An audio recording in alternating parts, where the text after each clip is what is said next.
other elements. But trust me, he reflected, the number of judges will grow. We will not be able to fructify even one.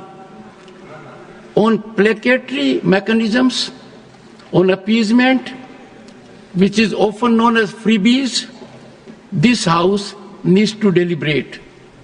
I will be open to a structured discussion after consulting Leader of the House and Leader of the Opposition, because the country grows only with capex being available. Electoral process is such that these have become electoral allurements, and thereafter the governments that came in saddle found themselves very uncomfortable, so uncomfortable that they wanted to revisit their thoughts. There is urgent need for a national policy so that all investments of the government in any form are used in a structured manner for larger good. And therefore the second part of the suggestion of a very experienced member is also very critical. If the leaders will agree, I'll call them in my chamber, deliberate. This is a very serious issue. Another issue is that our constitution provided for legislature, MPs, MLAs, but did not have uniform mechanism. So you'll find legislatures in several states give perks and salaries to members of the assembly, much beyond members of parliament. And even the pension variation for a former member of the assembly is on a scale of 1:10. If in one state one is getting 1 rupee, in the other state the pension will be 10 times. And therefore, since these are the issues where legislation can deal with the issue, and it will help the politician, it will help the government, it will help the executive, and it will also ensure high quality of investment. Otherwise, as Professor Dr. Ram Gopal Yadav said, nobody checks, inflated. And the second aspect is, and the second aspect which we can club is subsidies. Subsidies, if required in areas like farm sector, should be direct. And that is the practice in developed countries. I checked up with the US mechanism. US has 1/5 of farm households as our country. But average income of US farm household is more than the general income of US household. And that is because the subsidy to the farmer is direct, transparent, without intermediary. We will discuss these subject to Leader of the House and Leader of the Opposition making so suggestion. Shri Vaiko. Thank you very much, Mr. Chairman, sir. For the past 40 years, 843 fishermen have been attacked and killed by the Sri Lankan Navy. On January 25th, within 45 days, on January 25th, 34 fishermen in 3 fishing boats from Rameswaram were arrested by the Sri Lankan Navy on charges of fishing across the border and were imprisoned in Jaffna. They were produced before the Kilinochchi court and fined lakhs of rupees.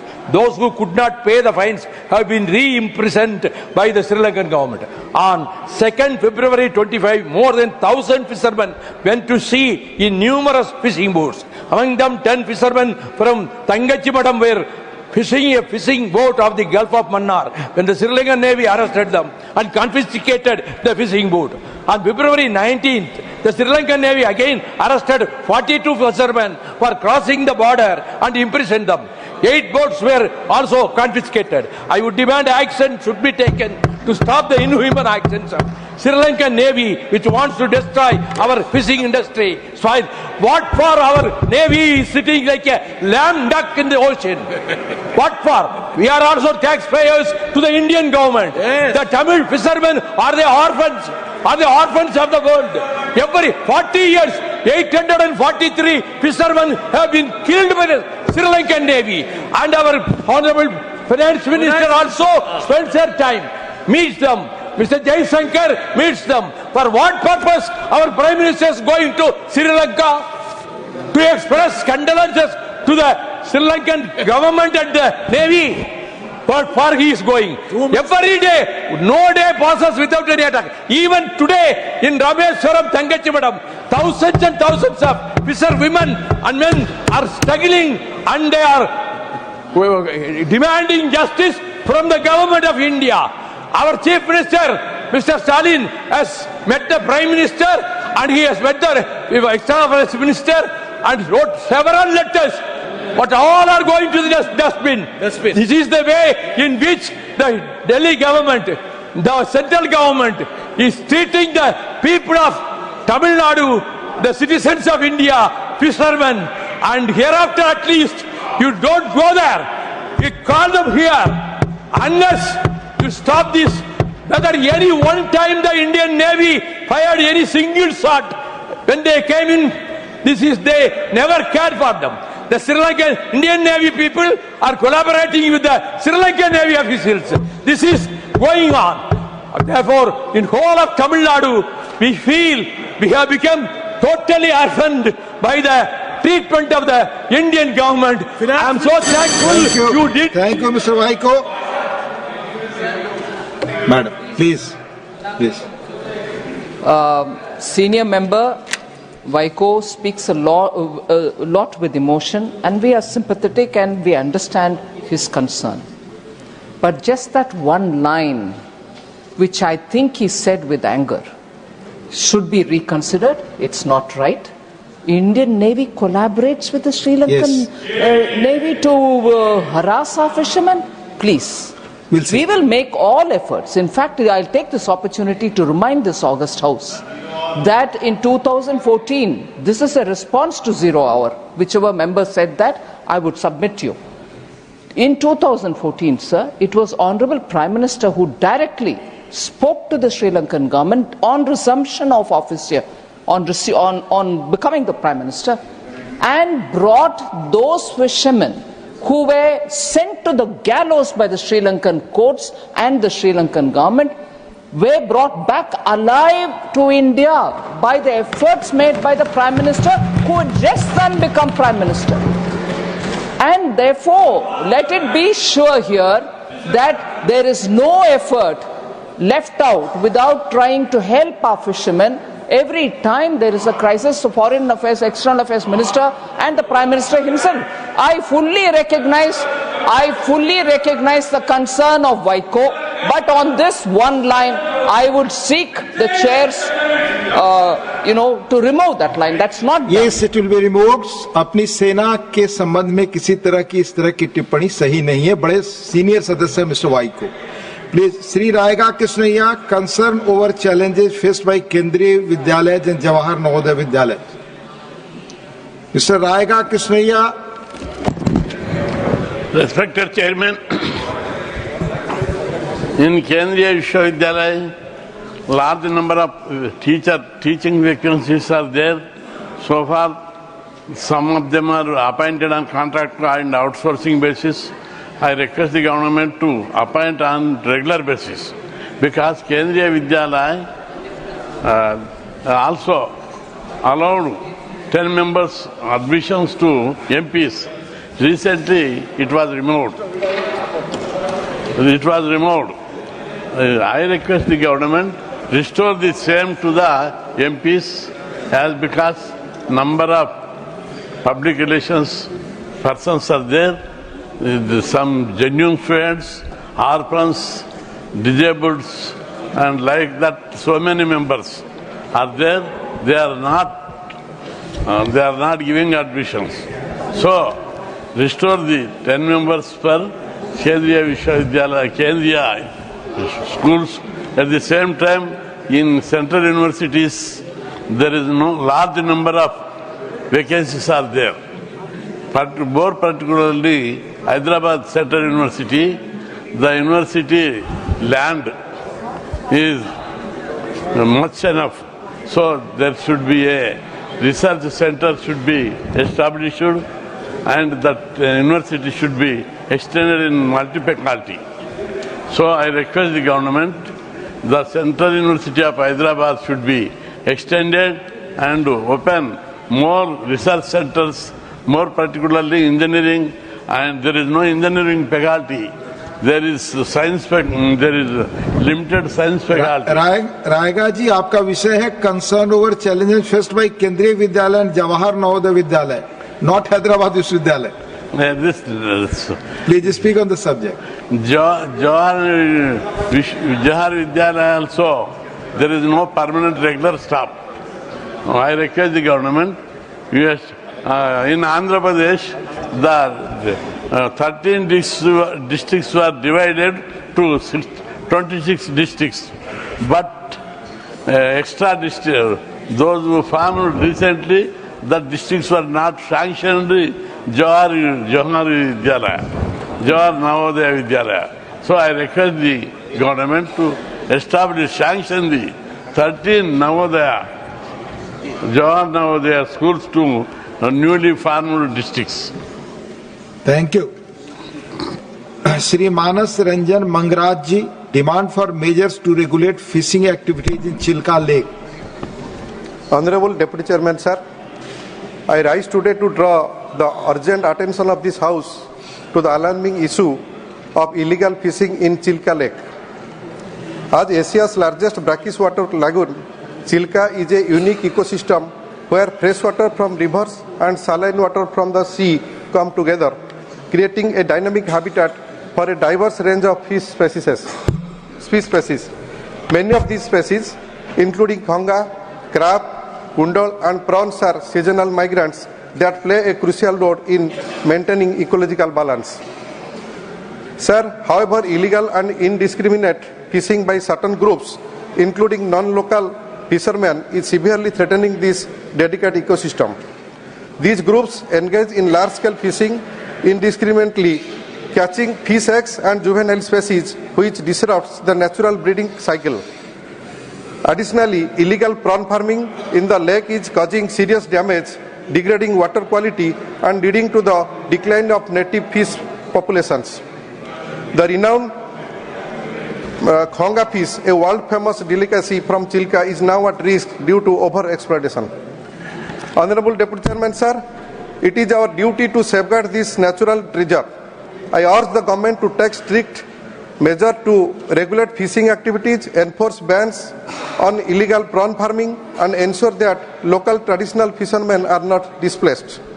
Immediate action is needed to curb illegal fishing and protect Chilka's rich biodiversity for future generations. I request the concerned ministry to intervene at the earliest and implement the necessary conservation policies. Thank you. Thank you. माननीय Shri Naresh Bansal ji, concern over rising problems of infiltration in India. धन्यवाद उपसभापति जी, आपने मुझे देश के सम्मुख प्रस्तुत एक बहुत ही सीरियस विषय पर विचार रखने के लिए मौका दिया है. भारत से लगती हुई अलग अलग देशों की सीमा पर प्रहरियों से बचते हुए विभिन्न खुफिया मार्गों से हजारों की संख्या में रोहिंग्या मुसलमान और अन्य घुसपैठिए भारत के अंदरूनी हिस्सों का रुख कर चुके हैं और कर रहे हैं. आदरणीय प्रधान सेवक नरेंद्र भाई मोदी जी के मार्गदर्शन और गृह मंत्री श्री अमित शाह जी के कुशल नेतृत्व में इन्हें रोकने के लिए काफ़ी सख्ती बरती जा रही है. अलग अलग जगहों पर गिरफ्तारियां भी होती रहती हैं, फिर भी सुरक्षा के लिए खतरा माने जाने वाले रोहिंग्या व अन्य घुसपैठिए उत्तर पूर्व से बंगाल, असम, झारखंड, बिहार, उत्तराखंड और उत्तर प्रदेश होते हुए नेपाल सीमा तक पहुंच रहे हैं. यही नहीं, बंगाल से ट्रेन के माध्यम से देश की राजधानी दिल्ली और फिर वहां से पाकिस्तान की सीमा से सटे संवेदनशील जम्मू कश्मीर तक डेरा डाल चुके हैं. उत्तराखंड और इससे सटी नेपाल सीमा पर बसे रोहिंग्या बिहार और उत्तर प्रदेश की सीमा से होते हुए पश्चिम नेपाल तक पहुंच गए, जहां से उन्हें इस्लामिक संघ नेपाल जैसे जिहादी गुटों से फाइनेंस मिल रहा है। पीएफआई जैसे संगठन भारत में इनके मददगार हैं। रोहिंग्या व अन्य घुसपैठियों के अवैध रूप से भारत में प्रवेश के बाद विभिन्न राज्यों में उनके सुरक्षित ठिकानों, मददगारों और दूर के राज्यों तक पहुंचाने के मार्ग में माध्यमों की पड़ताल गहनता से करनी होगी व ठोस कार्रवाई की आवश्यकता है।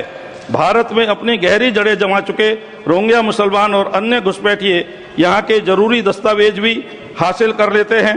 हर दस्तावेज के लिए ऐसा सुनने में आता है कि कीमत भी तय है। शुरुआत फर्जी निर्वाचन कार्ड बनाने से होती है। दलालों के माध्यम से 3-4 हजार रुपए में इन्हें फर्जी प्रमाण पत्र मिल जाते हैं।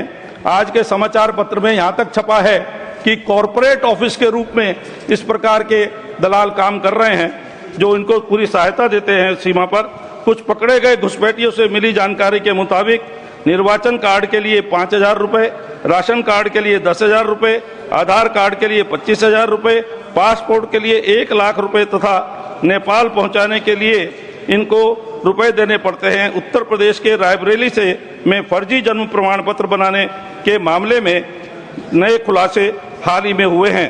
अतः सदन के माध्यम से मैं सरकार से मांग करता हूं कि इस पर ठोस कार्रवाई करते हुए जो लोग घुसपैठियों को भारत ला रहे हैं उनके नेटवर्क को ध्वस्त किया जाए, उनको कागजात यहाँ के रहने के प्रमाण पत्र दे रहे हैं उनको गिरफ्तार किया जाए, उनके ऊपर कार्रवाई की जाए।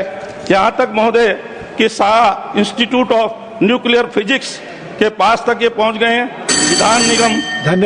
धन्यवाद माननीय नरेश जी। माननीय Shri P Wilson, demand for holistic approach towards delimitation of constituencies for the Lok Sabha and state legislative assemblies. Thank you, Deputy Chairman, sir. This is about impending danger of delimitation in the year 2026, as set out in the Constitution. Delimitation was conducted after each census in the years 1952, 62, 72 to ensure fair representation of all states.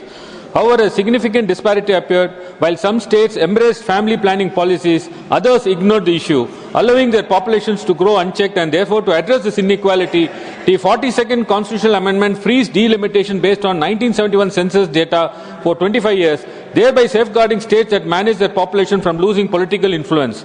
The freeze on population growth was extended through the 84th Constitutional Amendment following the recommendation of the National Population Policy in the year 2000, which expected stabilization of population growth across all states by 2026. The Constitutional Amendment aimed to provide motivation for states to actively pursue the goal of population stabilization. In May 2000, the National Population Commission was established, chaired by the Honorable Prime Minister, to implement National Population Policy to achieve population stabilization. However, for the last 10 years, the National Population Commission has become defunct, leading to a significant failure in the mandate for uniform population stabilization. Data shows that the states like Tamil Nadu have a total fertility rate of 1.7 and Kerala has TFR of 1.8, indicating that these states have successfully stabilized their population. In contrast, UP has a TFR of 2.4, Bihar has a TFR 3.0, which means that these states continue to experience exponential population growth. This suggests that the original reasoning for lifting the freeze in 2026 is no longer valid. Implementing delimitation at this point would unfairly penalize states that have successfully managed by the populations while rewarding those that have not. The consequence could be disastrous for states like Tamil Nadu and others that have effectively controlled their population. If Parliament strength is increased based on 2026 census, states like Rajasthan, Bihar, Madhya Pradesh and Uttar Pradesh are projected to gain more than 150 additional seats collectively. In contrast, southern states Tamil Nadu, Kerala, Karnataka, Andhra Pradesh, Telangana will gain only 35 seats collectively. If the current 543 seats are retained and redistributed based on 2026 census, Tamil Nadu will lose 8 seats while Uttar Pradesh and Bihar will gain 21 seats collectively. States that have effectively implemented the national family planning policy will face penalties which will result in a loss of political representation and bargaining power. This shift will favor states that have not adhered to the national family policy planning. Why, Chairman sir, why should we forfeit our rightful representation and political leverage? Why are the states that neglected family planning being rewarded with increased representation? This is nothing short of a political coup against those states that have remained committed to our national vision. Tamil Nadu Chief Minister Thiru M.K. Stalin has rightfully raised alarm about this impending justice and has called for a meeting on 22nd of this Saturday. If the Constitution is not amended before 2026 to extend the freezing, the delimitation will kick in and automatically automatically be done from 2026 onwards. I urge the Honorable Prime Minister through the Honorable Chairman to address the issue and House and to clarify the government stance and propose measures to protect. Thank you. Mania Srimati Renuka Chaudhary, issue for rise in gold loans and financial distress amongst women, not present. Mani Sri Brijlal, demand to convert Bansi railway station into a junction and extend the railway up to Kapilvastu, Uttar Pradesh. बहुत बहुत धन्यवाद deputy chairman साहब। मेरी मांग है भगवान बुद्ध की जन्मस्थली कपिलवस्तु को बांसी जो वहां से नई रेलवे लाइन गुजर रही है उसको जोड़ने के संबंध में। उपसभापति महोदय, कपिलवस्तु भगवान बुद्ध की जन्मस्थली है। 1972 में वहाँ आर्कोलॉजिकल सर्वे ऑफ इंडिया ने वहाँ पर खुदाई की और उसमें महाराजा सुद्धोधन का महल निकला और साथ ही साथ वहाँ पर भगवान बुद्ध का एक वहाँ पर अस्थि कलश मिला और वहाँ पर वो आज यहाँ दिल्ली म्यूजियम में रखा हुआ है। वहाँ एक चावल का कार्बोनाइज्ड फॉर्म मिला, काला नमक राइस, जो भगवान बुद्ध का प्रसाद माना जाता है और वो राइस आज भी वहाँ पर पैदा होता है। और मैं योगी आदित्यनाथ जी को बहुत बहुत साधुवाद देता हूँ, उन्होंने उस राइस को वन डिस्ट्रिक्ट वन प्रोडक्ट में रखा और आज वो एक इंटरनेशनल ब्रांड है, उसको हम एक्सपोर्ट कर रहे हैं। अंग्रेजों ने जब ब्रिटिश काल था तो उन्होंने उस राइस को लंदन को एक्सपोर्ट करते थे और एक रेलवे लाइन बनाया था गोरखपुर से उसका बाजार, जिसका काम था इस राइस को गोरखपुर से वहां से कलकत्ता और कलकत्ता से लंदन के मंडियों में जाता था। सभापति महोदय, ये महत्वपूर्ण तीर्थ स्थल है। लुम्बिनी वहां से नेपाल साइड में मात्र 12-14 किलोमीटर है। बस्ती से बांसी और फिर कपिलवस्तु, ये लाइन रेलवे डिपार्टमेंट द्वारा पहले से अप्रूव्ड रहा है, पिंक बुक में है, लेकिन वो एवेंस में है। उपसभापति महोदय, एक रेलवे लाइन खलीलाबाद, बांसी और वहां से बहराइच जा रहा है, उस पर काम शुरू हो गया है। अब बांसी से कपिलवस्तु मात्र उसके बीच की दूरी 40 किलोमीटर है।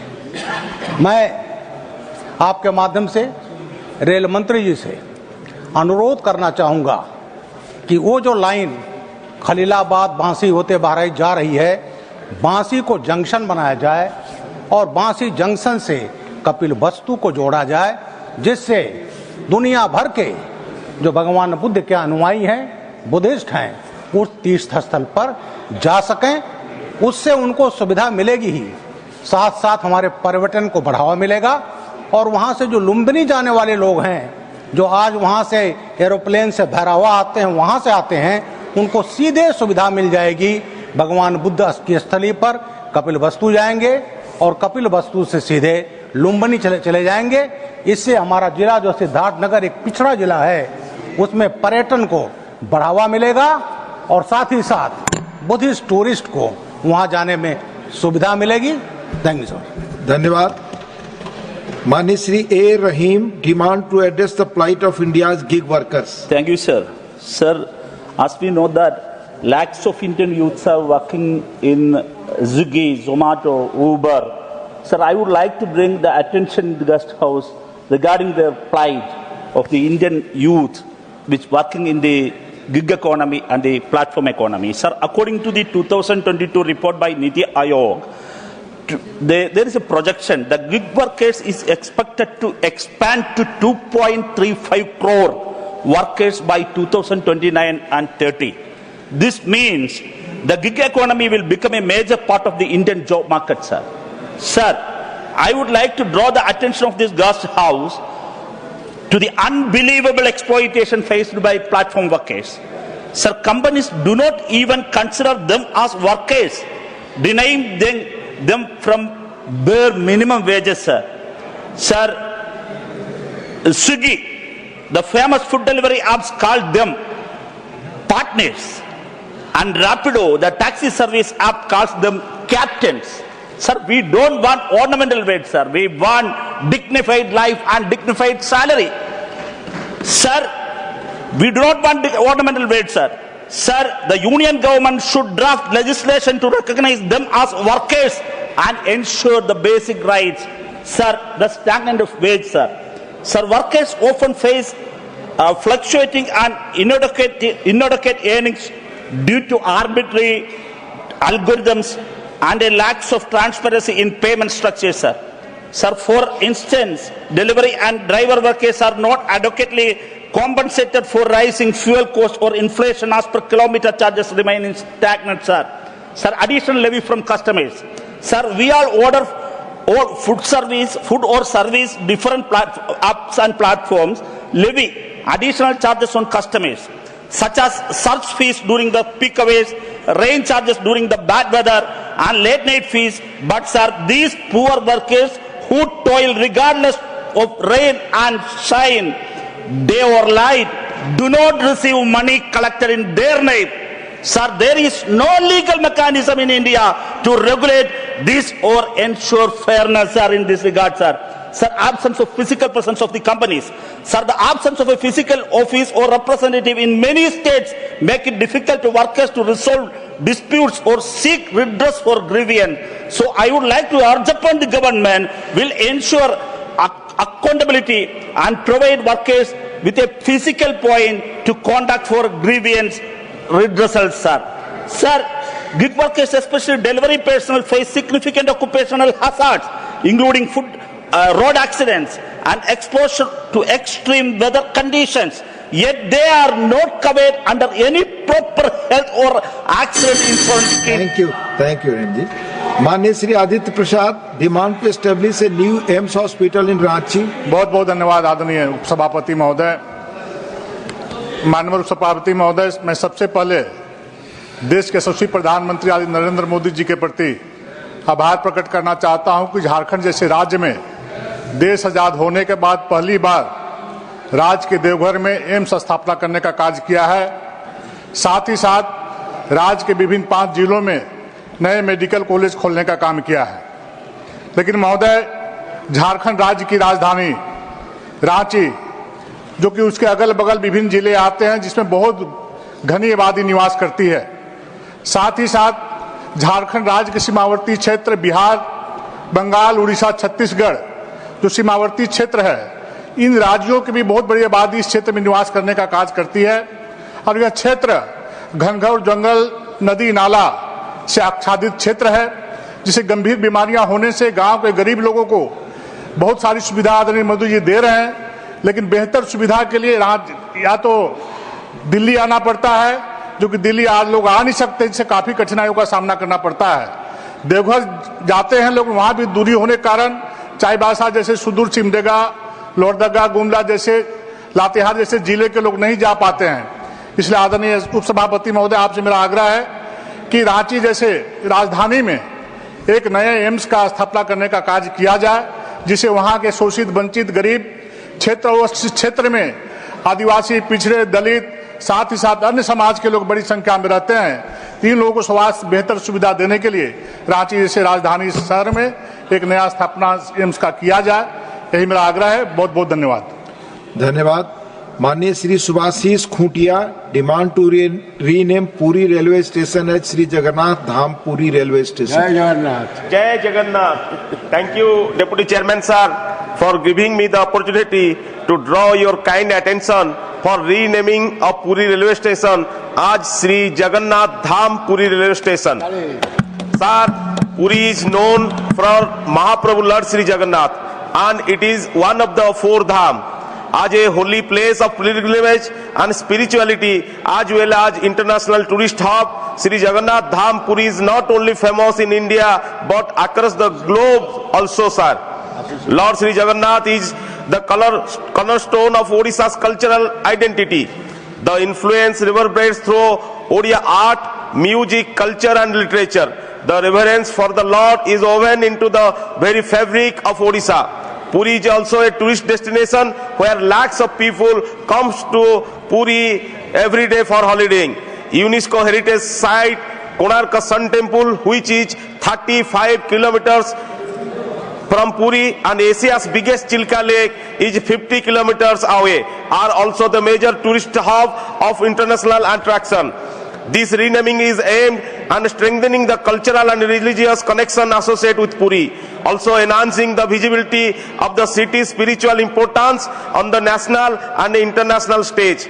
The move aligns with the Government of India's efforts to preserve and promote the rich traditions and legacy of ancient India temples and pilgrimage centers.